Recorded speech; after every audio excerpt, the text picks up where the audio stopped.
Kaixo kazetaguneko lagunok, hemen gaude bideo berri batean. Oraingo honetan, GIMPekin hasi aurretik, irudi eta bideo digitalaren munduan kontuan izan beharreko kontzeptuak argituko ditugu. Ondoren, dena ondo ulertu ahal izateko. Hasteko, pixel bat zer den argituko dugu.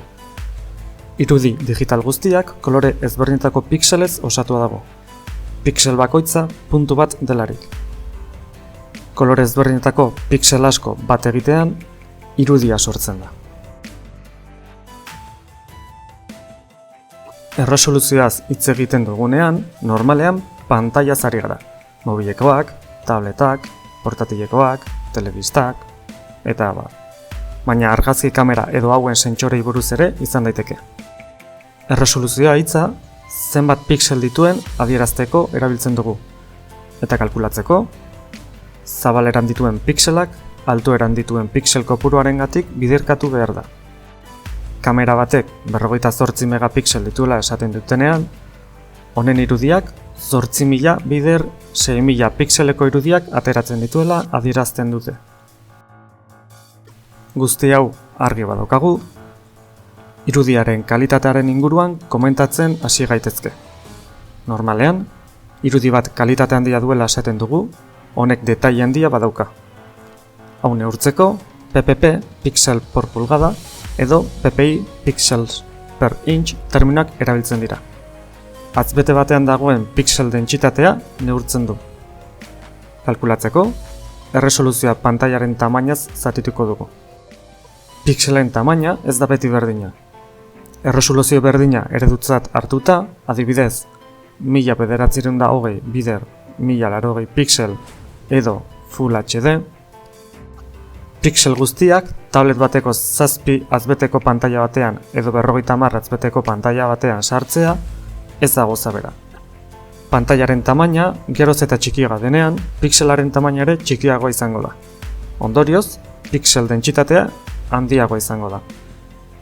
Detaile handiagoa eta kalitate hobea. Orain arte, argitutako kontzeptu hauek oso garrantzitsuak dira. Sortutako artxiboak, behar baino handiagoak edo pisutsuagoak ez izateko, gure beharren arabera moldatu behar dugu sortzen hasi aurretik. Behar guztiak ez dute gauza bera behar.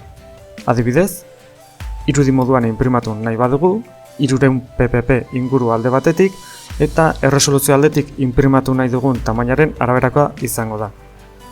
PowerPoint bat sortzeko nahi badugu ordea, 312 ppp eta 1920 bider 1080ko erresoluzioarekin nahikoa izango da. Bestalde, erresoluzioa eta proportzioak lotuta daude elkarren artean. Proportzioak, pantailak vertikalki eta horizontalki daukaten pixel kopuruaren arteko proportzioak adierazten dizkigute. Gaur egun, kamerak proportzio eta erresoluzio ezberdinak ateratzeko aukera ematen digute. Bat, laueren, 16 bederatziren, 18 bederatziren, baina GIMP programarekin irudiak nahi dugun proportzioak izan ditzake. Adibidez, garai bateko telebistak lauereneko proportzioa zeukaten. Gaur egungoak ordea, 16 bederatziren. Bukatzeko, formatuak aipatuko ditugu. Irudiak formatu ezberdinetan gordetzeko aukera daukagu. Formatu bakoitzak bere extentsioa izango du. Formatu asko daude, baina ezagunetako batzuk aipatuko ditugu. Irudiaren helburuaren arabera, formatu bat edo bestea aukeratuko du. Irudiaren helburuaren arabera, formatu bat edo beste aukeratu beharko dugu. Bakoitzak bere alde onak eta txarrak bai dauzkate. BMP formatuarekin hasiko gara. Zaharrenetako bata. Ez du kalitate galerarik jasaten. Informazio asko gordetzen du. Horregatik, editatzeko aukera ona izan daiteke. GIF formatuarekin jarraituz, honekin artxiboaren pisua arintzen bilatzen da. Partekatzeko oso aproposa edo interneten publikatzeko. Baina, formatu honek ere badu alde txarra. Gehienez, 256 kolore ezberdin izan ditzake. Ondorioz, oso definizio txarra izaten dituzte irudiak. Ondoren, PNG formatua daukagu. GIF formatuaren hautabide bezala sortu zen. Piso gutxiko irudiak izaten dira, eta GIF formatuan baino konpresio tasa handiago dauka. Baina, kasu honetan, 256 kolore baino gehiago dauzka. Irudi fidelago eta kalitate handiagoarekin. TIFF formatuare badaukagu. Formatu hau, erabilinetako bat da editatzeko eskaintzen duen aukerarengatik. Informazio asko gordetzen du.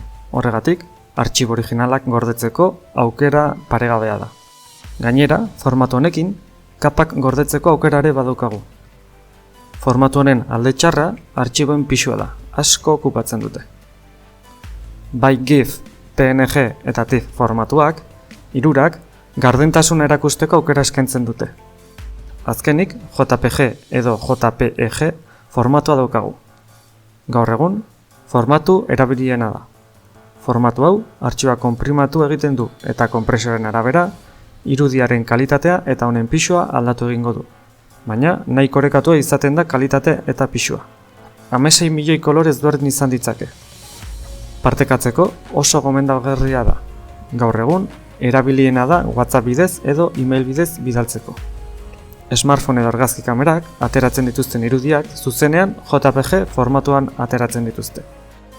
Hauek dira formatu ezagunetako batzuk, baina askoz gehiago daude. Gure kasuan XTF formatua ere ikusiko dugu. GIMP programaren formatu propioa da.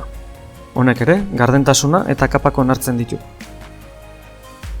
Ederki, hauxe izan da guztia. Espero dugu bideoa lagungarria izatea. Gero arte!